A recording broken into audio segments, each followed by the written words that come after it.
Hello, good morning, everyone. Thank you very much for joining us at the ASYFAIR conference, Adjudicating Refugee Claims in Practice.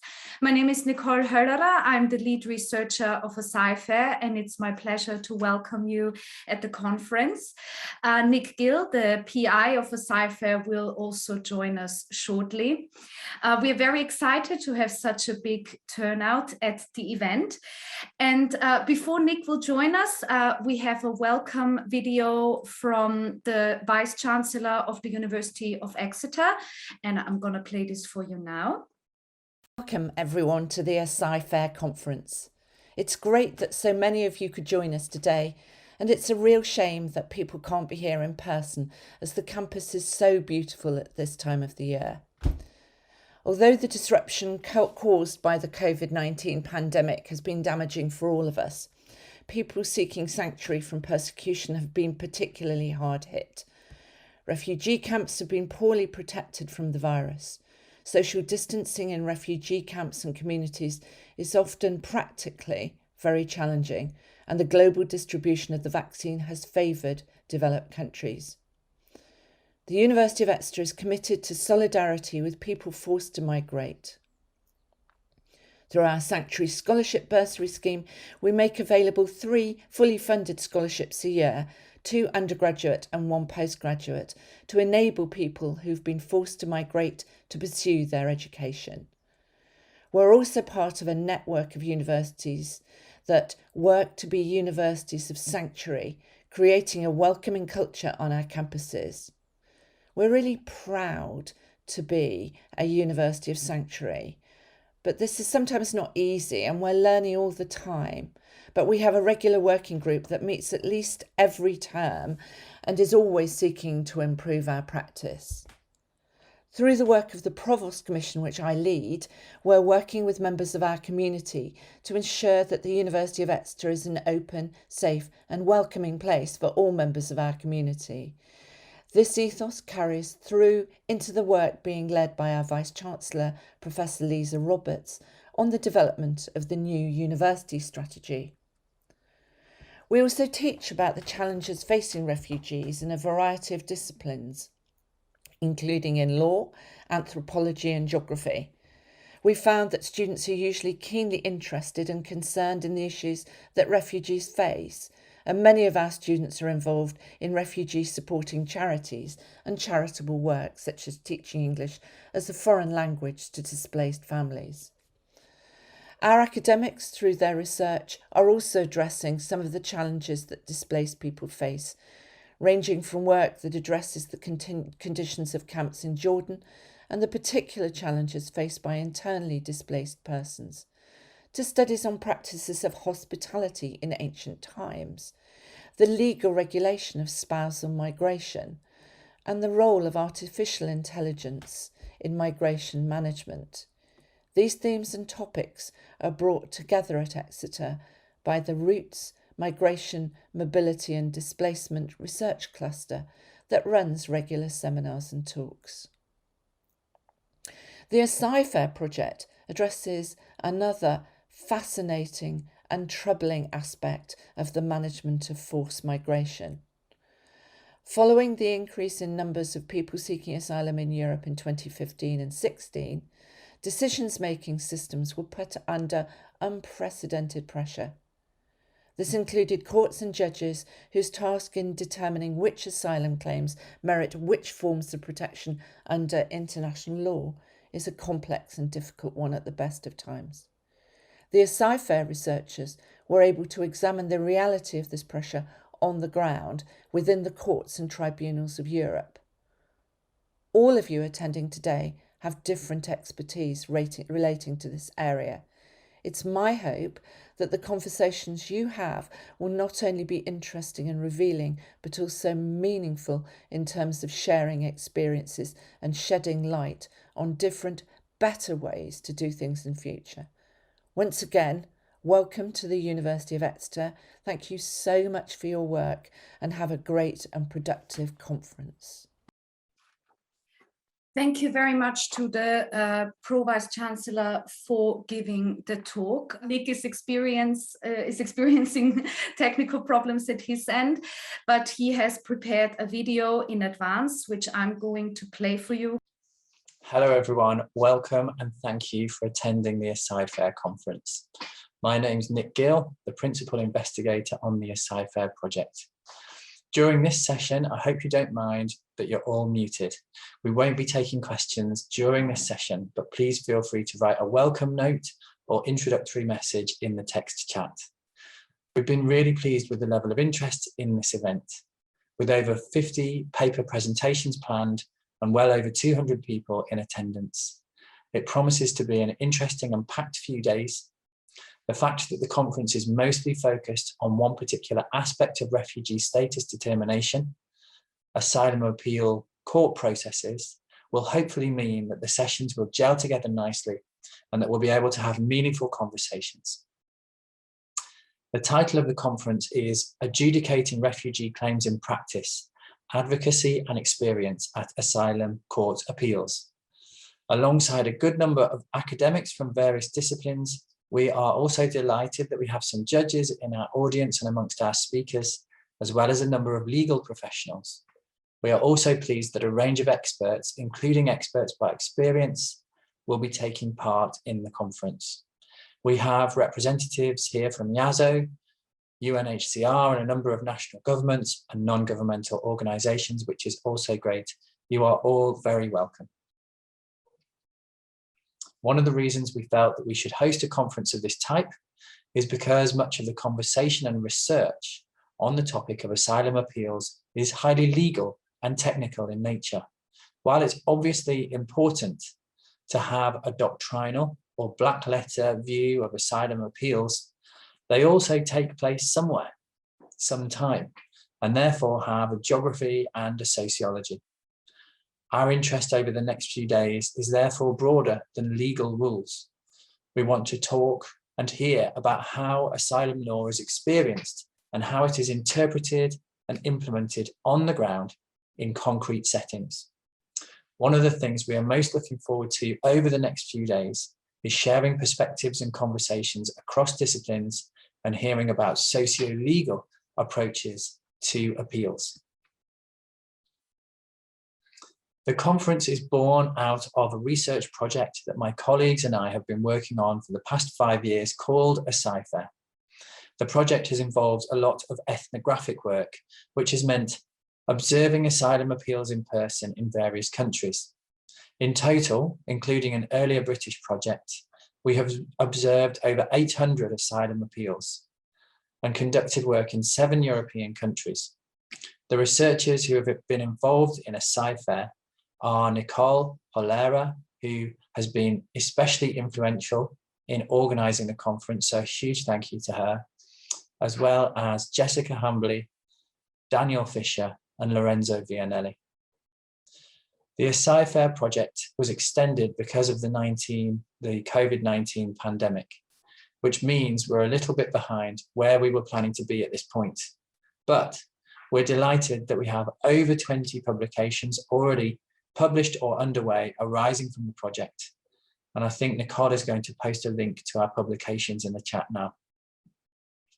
One of the last of these is a book that we are currently drafting and that we expect and hope will be informed and enlivened by the discussions that take place during this conference. There will be a keynote all about the ASYFAIR project later today, so there is no need to go into great detail here. But it is worth mentioning that the ASYFAIR project has taken a socio-legal approach to a legal phenomenon. Our approach in the ASYFAIR project has expanded the disciplines of anthropology, human geography, and law, which comes with various implications. Speaking personally, I'm a geographer, and I became interested first in migration and borders, and only latterly in the legal complexities and processes of asylum claim adjudication. On the one hand, non-legal scholars like myself sometimes feel like outsiders looking in on a process that operates very much according to rules and norms that are best understood by legal professionals alone. social scientists' language, concepts, and the ways we think about problems are all different from the classical legal mind. On the other hand, this very alienation can, I suggest, be productive and interesting for thinking about the law and legal processes in unique and original ways. As social scientists, we aspire to ask questions that legal scholars might not necessarily think to ask. Asylum appeals and refugee status determination in general are so important and complex that, in our view, it is worthwhile collecting and sharing as many viewpoints as possible on the processes. Sometimes this can mean incomprehension across disciplinary divides, but with persistence, and the fact that you have arrived today suggests that you are prepared to persist and understanding, our hope is that these sorts of conversations can be fruitful and informative. Alongside the ASYFAIR keynote today, there is another keynote for the conference that we're very excited about from Professor Ashley Turlow. Professor Turlow is Professor of Sociology of Law at Radboud University in the Netherlands. She is chair of a research centre in the law faculty and is responsible for the Institute of Sociology of Law and for the Centre of Migration Law. In the past, she has worked at the Office of the District Court of The Hague and was the head of the Refugee Department at Amnesty International Netherlands. She has also been a member of the Dutch Committee on Equal Treatment and was a deputy judge at the District Court of Gelderland Migration Chamber from 2011 to 2016. Her main research topics are asylum, non-discrimination, and the working of judicial institutions, and she's published extensively on the administration of justice and migration law.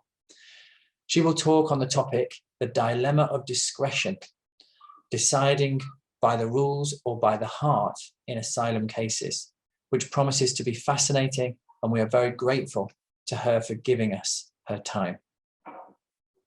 Of course, large projects do not occur within a vacuum, and I'd like to take the opportunity here to thank a variety of organisations, networks, and colleagues who have supported ASYFAIR in one way or another over the years.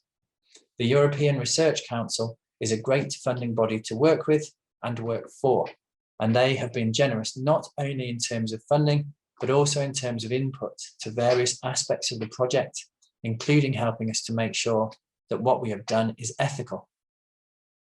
ASYFAIR also has a developed research network with a large range of scholars, both early career and more advanced. We have been in touch with this network sporadically over the course of the project, and I, for one, am very grateful that they have signed up to the network. After this conference, if you would like to be included in the network to be part of future conversations, then please do send us an email at ASYFAIR and we will add you to the directory. Closer to home, the project is housed within the Geography Department at the University of Exeter. This has meant that many of my colleagues in geography have had dealings with the project, including the Ethics Committee, ably run by Professor Gail Davies, and I am grateful for all their support. Also at Exeter University, the Roots, Migration, Mobility and Displacement Research Network has given a lot of support, helping to raise the profile of the project. And I am grateful to Professors Helena Ray and Lena Isaiah, as well as Dr. Ben Hudson, for providing such stimulating academic insights as the project has progressed. I know at least some of you are here today, so many thanks for all your work. It would also be remiss of me not to mention the community of doctoral researchers that I've had the pleasure of working with over the life of ASYFAIR. When one writes an application for funding, there are always one or two things that you realise later you should have written into the project.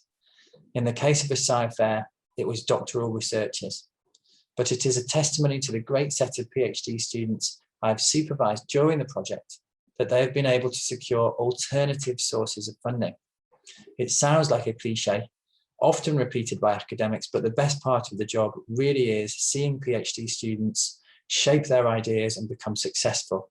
So thank you to each of my students working on Asylum, Pat, Emma, Amanda, Laura, Joe and Jevdet, who have allowed me to be part of that process with them. It is, of course, a great shame that we are not able to welcome you all to Exeter. Exeter is an old and historic city that also has some great venues for dining and drinking. There is nothing quite like retiring to the bar after an interesting day of discussion. Nevertheless, there are some positives that come with arranging a conference online rather than in person. Firstly, it is pretty certain that not all of you would have been able to travel to Exeter or even to London if we had held the conference there. By having our conference fully online, we are able to bring together a wider group of people, including some fantastic looking papers based on work in the global south, as well as outside Europe in other countries of the global north. The online nature of our meeting also means that we are having a reduced environmental impact. So we must take solace from the fact that we have swelled in number as a result of the move online.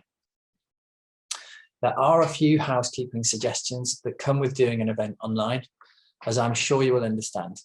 At the end of this introductory talk from me, Nicole will spend a few minutes going through housekeeping with you.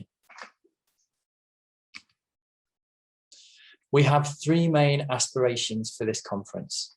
Firstly, we want to initiate interesting and original discussions about various aspects of the asylum appeal process.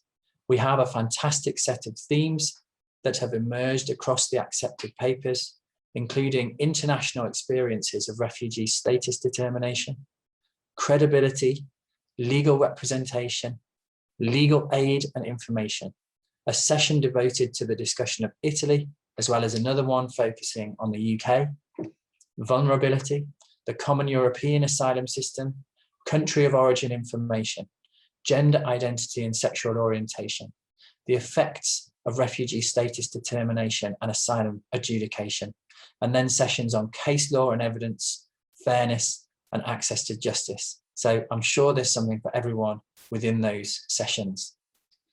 As I'm sure you'll agree, this is an extraordinary range of presentations, and our first aspiration for the conference is that they will lead to fruitful discussions.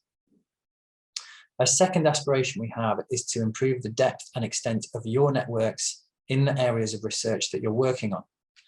As I have already outlined, we believe strongly in the utility and value of interdisciplinary conversations, and we hope that this conference represents a valuable opportunity for you to learn about and make connections with scholars who work in different disciplines to yourself. We did consider an online social event in order to make this sort of networking easier, but having had experience of a few of these over the last 18 months in the COVID-19 era, we decided that they were often less useful than frequently promised. Nevertheless, you will find information about all the presenters in the resource pack, and please feel free to email those scholars with which you have a particular connection and introduce yourself. It would be wonderful if links were made in this way over the next few days. There will be, of course, chances to discuss each presentation in the question and answer sessions at the end of each panel. A third aspiration we have for the conference is that our conversations will have an afterlife of some sort. There are various ways this could happen, and we'll return to this in the closing parts of the conference. But for now, it is worth mentioning two things. Firstly, our intention is to put up a record of the conference on the ASYFAIR website as soon as possible after the event, where we have permission from the presenters, so that some lasting trace of the conference will remain online for some considerable time. Ideally, these recordings would then act as resources in themselves that you can direct others to in the course of your work. Secondly, we are planning to publish a list of publications organized alphabetically by participants' names of publications that you have written that are related to the conference theme. Indeed, as time passes, we hope to be in a position to curate this list, at least for a while, until the end of the ASYFAIR project in 2022, meaning that we will add to it and keep it up to date. In other words, what we hope to form as a result of the conference is a bibliography of pertinent publications to the issues that arise in asylum appeals that will form a useful resource within and beyond the community of participants that have been brought together by the conference itself. We will also return to the question of the afterlife of the conference and the ASYFAIR project towards the end of the conference. It may be that you have ideas about how to take things forward and continue the conversations that we start over the next few days. And in the final session of the conference, called Closing Remarks on the Conference Programme, we will invite you to share any ideas that you may have. I would like to make one final comment before handing you over to Nicole for the technical instructions and to our Pro Vice-Chancellor, Janice Kay, to formally open the conference. The final comment concerns the round table, which is destined to be a very interesting and lively affair. I'm delighted that a variety of colleagues who all have significant profiles writing in the area of asylum appeals, or at least more broadly refugee status determination, have agreed to come together to share their views of a variety of questions that I plan to pose to them, and I will chair the event towards the end of the conference. I realise that Zoom conferences can be a bit of a marathon and an endurance test, but I really encourage you to stay with the programme and watch the final roundtable. It is ambitious technically, combining time zones and a relatively high number of speakers, although by then, I hope all of us in the ASYFAIR team will be extremely well versed in the art of keeping Zoom meetings functional. But I really hope that the roundtable will be a good way to round off the event, reflect on the key themes emerging from our conversations, and examine how we can move forward together on this very important topic. Finally, I also want to mention that we are grateful to Warwick Event Services for technical support for this conference. Now, without further ado, I would like to introduce my lead researcher with many, many thanks for organising this conference so effectively over the last few weeks, Nicole Hoalera. Thank you very much for that video, Nick. And I think Nick has joined us now. So if you want to say a few more words, the floor is yours. Thanks, Nicole. Yeah, so first of all, apologies for the slight technical hiccups. I did want to give the opening talk live, but I had the blue screen of death, which if you've ever experienced it, is quite traumatic, but it's over now, I hope. So so that's one thing out of the way. But it has meant that the order of the introductions has been a little bit mixed up, so apologies for that. Thanks again to Nicole for organising.